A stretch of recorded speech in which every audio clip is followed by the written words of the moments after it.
Welcome to SkyeTeam's People First with Morag Barrett.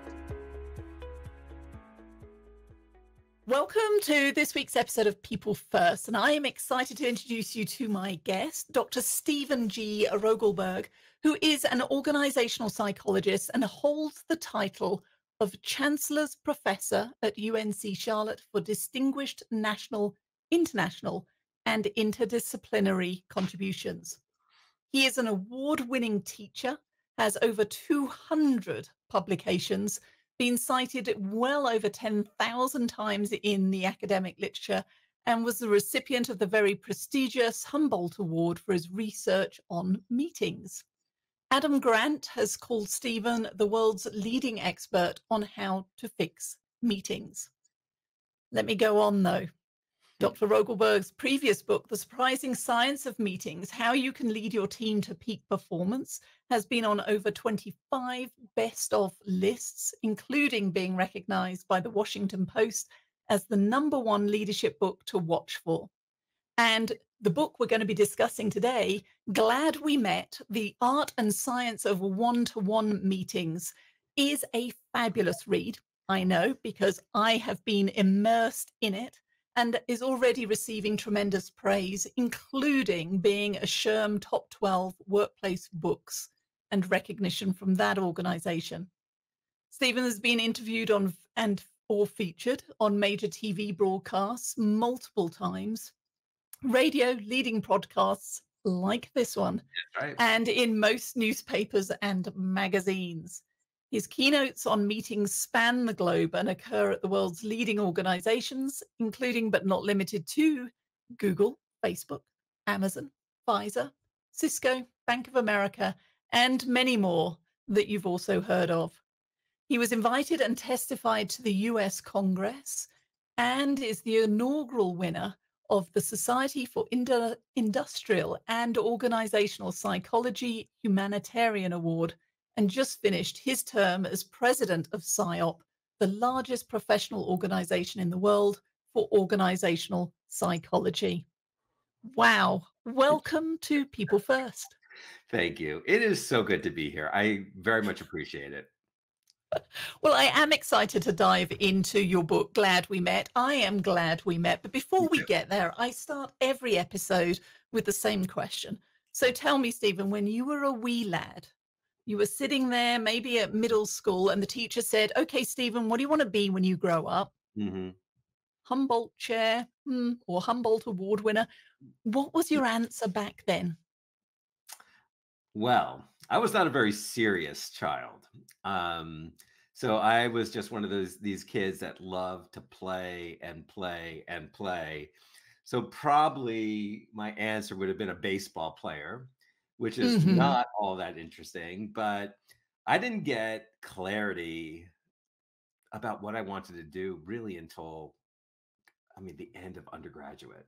I was kind of a drifting type kid. I was just a happy-go-lucky spirit. Okay, so what was it then at school that caused the pivot? Well, this is also not a very this is kind of a crazy story. Basically, I went to university and I came from a very serious home. My dad was very controlling. Lovely dad, but still, I needed to conform with dad's rules. So when I went to college, I was free. And so I was not focusing on my studies. And then it was my junior year in college, and I was getting my first A. And the class was industrial and organizational psychology. And around that time, my dad had called and said, Stephen, I want you to come home this weekend. And I want you to tell us what you're going to do when you graduate. Obviously, I had no answer. It was clear I was not going to be a baseball player. And so I went home and said, you know what? I'm going to be an organizational psychologist.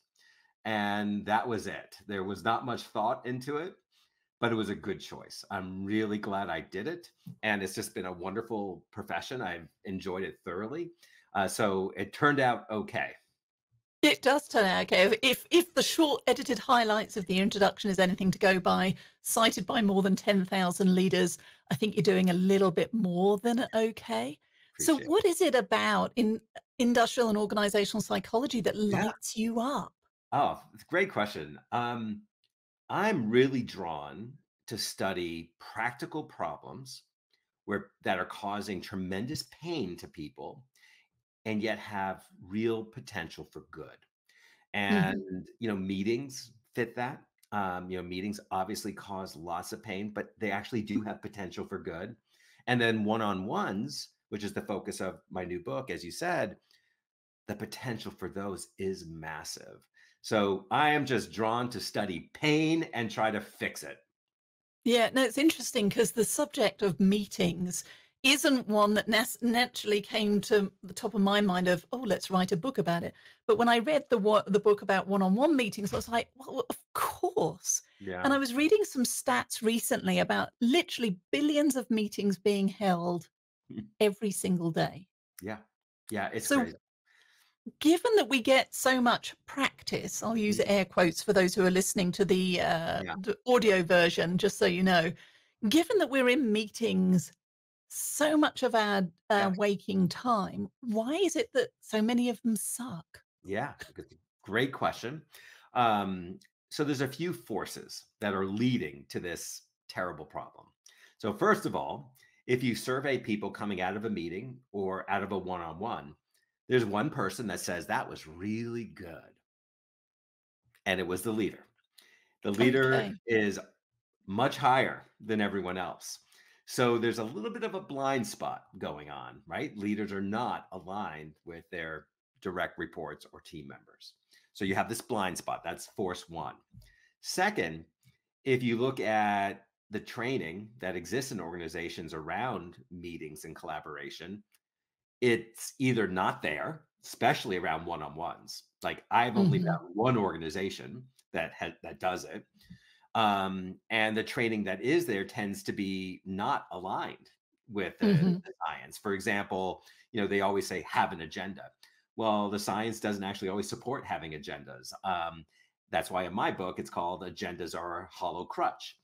So Mhm. we've got blind spot for the leader. We have a lack of training, and then there's one other blind spot that if you look at organizations and you look at their engagement survey processes, engagement surveys are not containing content around meetings or one-on-ones. So you have this activity that's consuming masses of amount of time, and yet there's no feedback and accountability mechanism. So these three forces together are one big ugly mess. Individual blind spot, lack of skill development, and no one's getting feedback or being held accountable.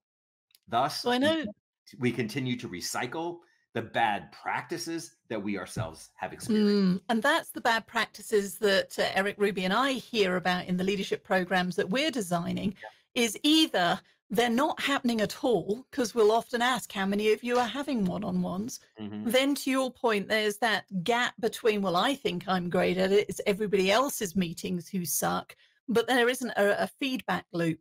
And worst of all, I think, is that lull of security of, you know what? It's my team. I can just wing it. I don't need to give it care and attention.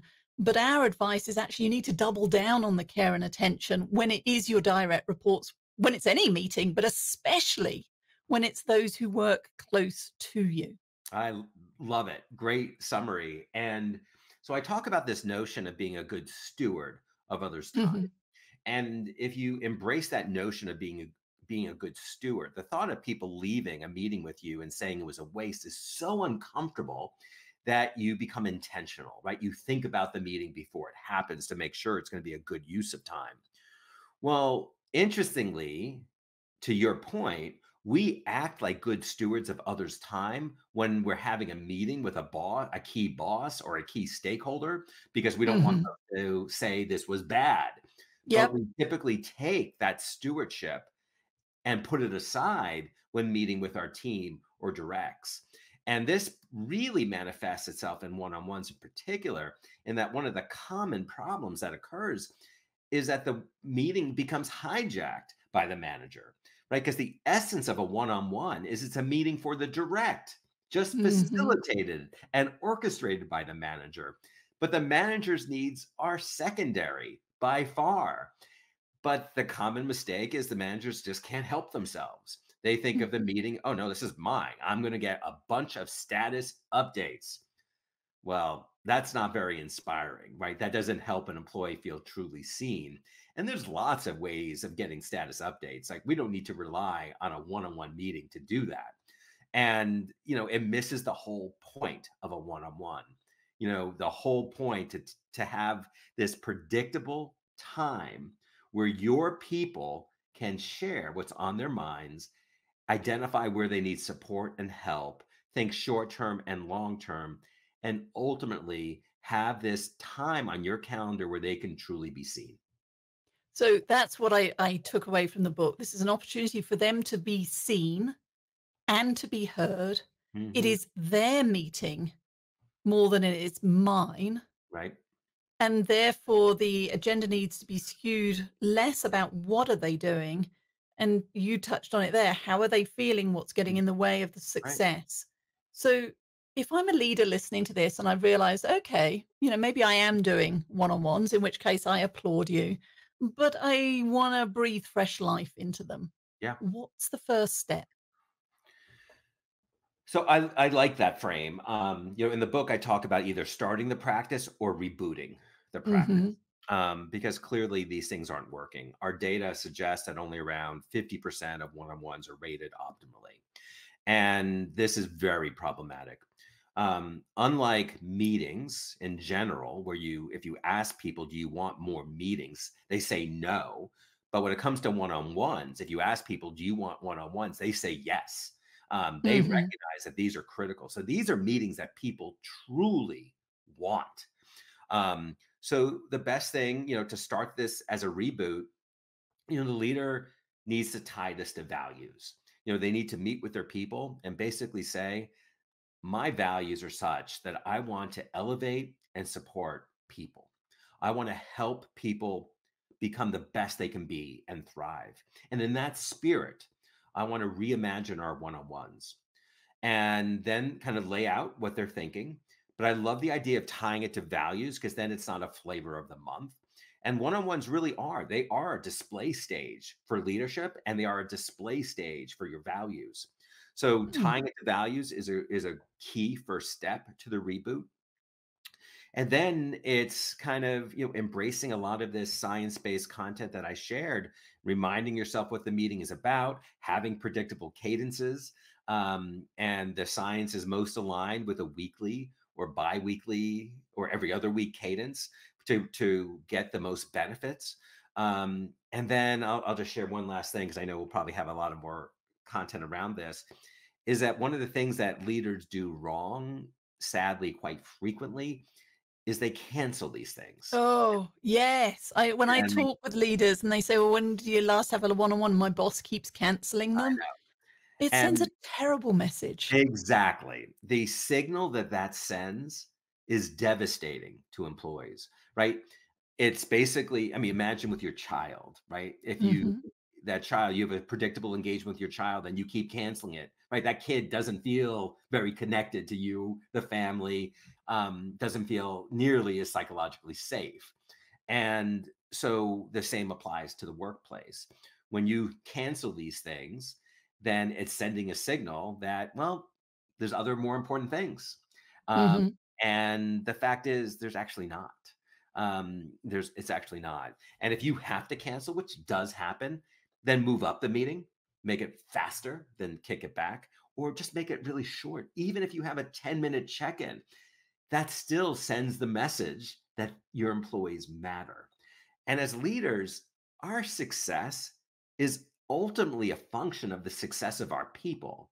And one-on-ones elevate the performance of your people. So I hear leaders say, I just don't have time. And my Mhm. response is, this is not optional. This is core. This is foundational, right? So meeting with an employee every other week for 30 minutes, that's 25 hours of time a year. That's not much time as a manager of people, especially given the tremendous gains associated with one-on-ones. So it's interesting because leaders will say on the cancellation, well, my boss called me into something. And so, what's a simple tip then to make sure that it doesn't just keep getting kicked down the road and that that meeting does actually happen? It's a non-negotiable, right? If Mhm. we truly believe in its importance, if our boss says we need to meet at that time, you're able to say, I have a meeting scheduled then. When can we work around it? I really want to make sure that I address the concerns and needs of my people. I think that reflects well on you, right? With your Mhm. supervisor. We can always find time windows for people, right? Yeah. If our supervisor really needs to meet with us, I think we can be creative and figure something out without it coming at the cost of disengaging our people. So you talked earlier about the illusion of the agenda crutch. So if we've got 30 minutes, what do you suggest are the critical few things to put in it so that it doesn't become crowded and in of itself then inefficient because we can't get to the meaningful Right. conversations? So the research with one-on-ones did demonstrate a connection with having agendas and the effectiveness of these one-on-ones. But it's a lightweight agenda. It's really just a Mhm. general plan, a general call to action. But what was more important was the direct reports' involvement in the creation of the agenda. If they're not directly involved, then you're moving against the spirit of what the one-on-one is all about. You know, there are a number of ways of creating these plans. The two most common ways, one is called the listing approach. And this is where Mhm. the direct report creates a list of topics to discuss. The manager does so as well, but the manager's list is secondary. The focus is going to be on the direct's list. But when the direct is creating their list, the manager needs to prompt them to think short term, long term, think individual, think team, think organization, think career, because we want them to consider a range of issues. Then the direct report can come into the meeting, say, here's what's most important to me to talk about. And Mhm. that is becomes the essence of the plan. The leader can insert their items naturally if it fits. If not, it goes at the end. If there's not time, that's okay too. The leader has the power. They can always schedule other meetings or insist upon asynchronous conversations. Leaders have lots of tools they can use. So that's one approach. Another approach is called the core questions approach, where you basically identify like five broad Mhm. questions, like, what are the biggest obstacles you're experiencing and how can I support you? And then the direct can provide feedback on these questions. Even though the manager is asking these questions, they're so broad that the direct report can take it in so many different ways. With this all said, one question I get is if the direct report is just kind of stuck on one item, do you push them forward? And the answer is no. If the direct report is really just everything is about item one on their agenda, well, clearly that's what's on their mind.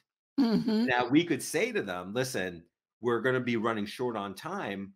This is fine for me. I just want to make sure you get what you want. So, and what Mhm. you need. So, if someone wants to be on it, on that first item, then clearly that's important to them. So, we want to have some structure, but flexibility. And that's actually a theme throughout the book, as you saw that, one-on-ones are really intriguing because you have this balancing act of relationship building, task orientation, long-term career, short-term problems, addressing practical needs, but addressing personal needs. And there's constantly this balance to make it truly work. It's interesting. What I did love about your book, Glad We Met, and I encourage everybody to get it, Glad We Met, The Art and Science of One-to-One Meetings, is that throughout the book, not just at the end of every chapter, but throughout the book, there is a wealth of self-assessments, Mhm. checklists, prompts that you can use and apply immediately to gain benefit. And Right. it was interesting to me that the book went on not just to talk about the importance of one-on-ones and how to set them up, but beyond the meeting and after the meeting. So what is the common mistake? What are people forgetting to do after the one-on-one? The most common mistake, and it's devastating, is not doing what you said you would be doing. Mm, And at the end of a one-on-one, this is where both parties have a recap of what they've committed to. And when those commitments are not fulfilled, it's highly problematic. And mhm, so the leader needs to be sure to fulfill their commitments. And if they do, they're going to notice that their team member is going to fulfill their commitments.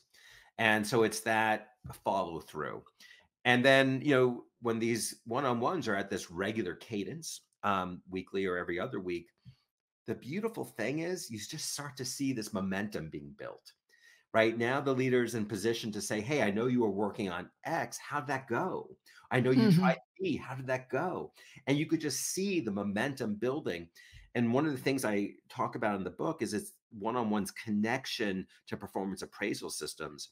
And one-on-ones are the engine to make performance appraisals actually work, right? Because when we think about what we know about performance appraisals is that they fail when they're just events. And because ultimately personal development is a process, not an event.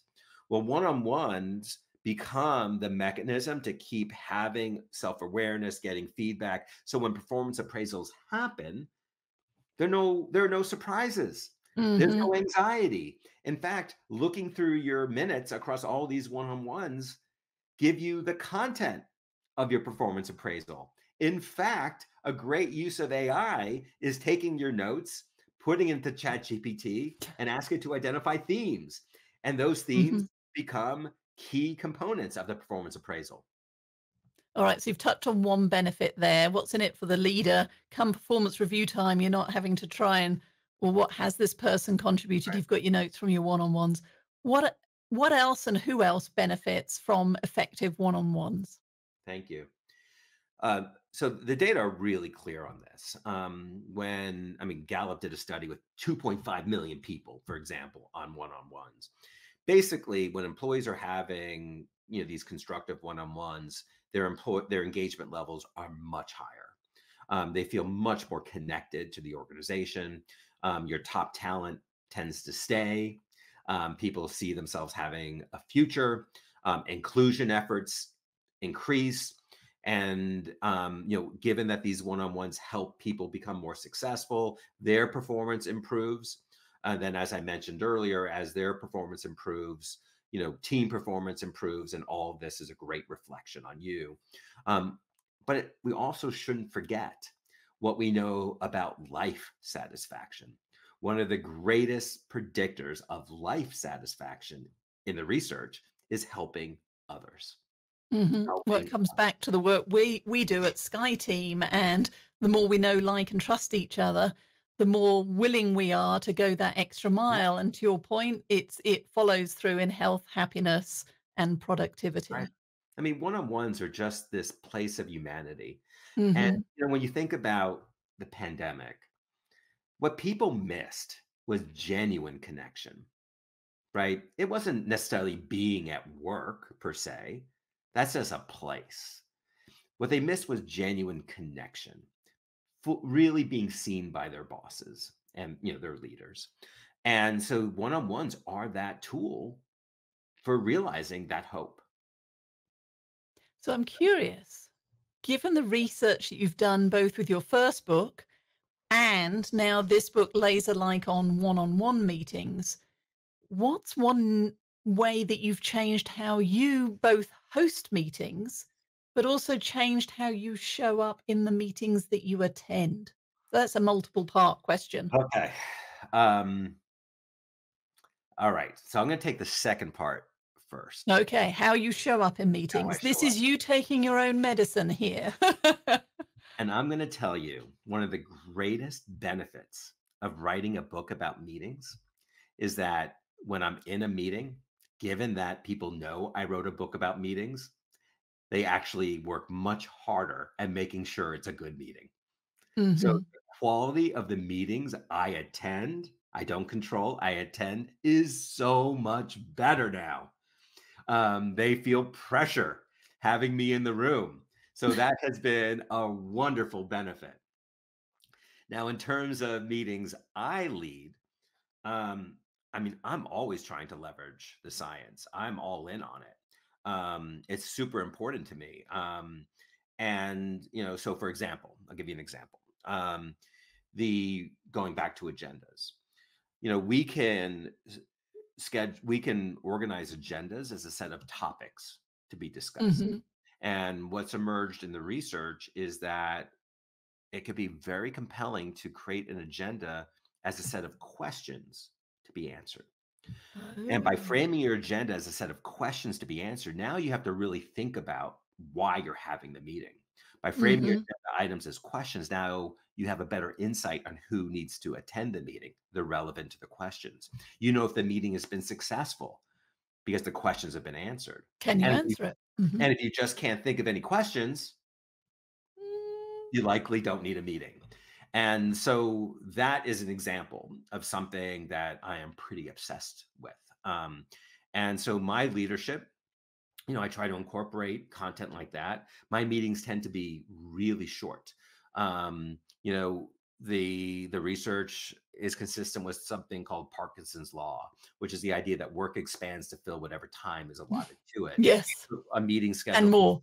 and more, right? So a meeting scheduled for 60 minutes takes 60 minutes, but we can use this to our advantage, right? If we schedule a meeting for 25 minutes, we're actually going to get it done. And so I'm a big believer in, leveraging time, more effectively. I also love leveraging silence in my meetings because that's another great technique for actually creating a more inclusive meeting. So yeah, so for me personally, I'm all over it. I know this stuff works and it makes the meetings feel different and fresh and more energetic. Well, Stephen, as we come to the end of our time together, and I encourage everybody to get their hands on the book, Glad We Met, The Art and Science of One-to-One Meetings.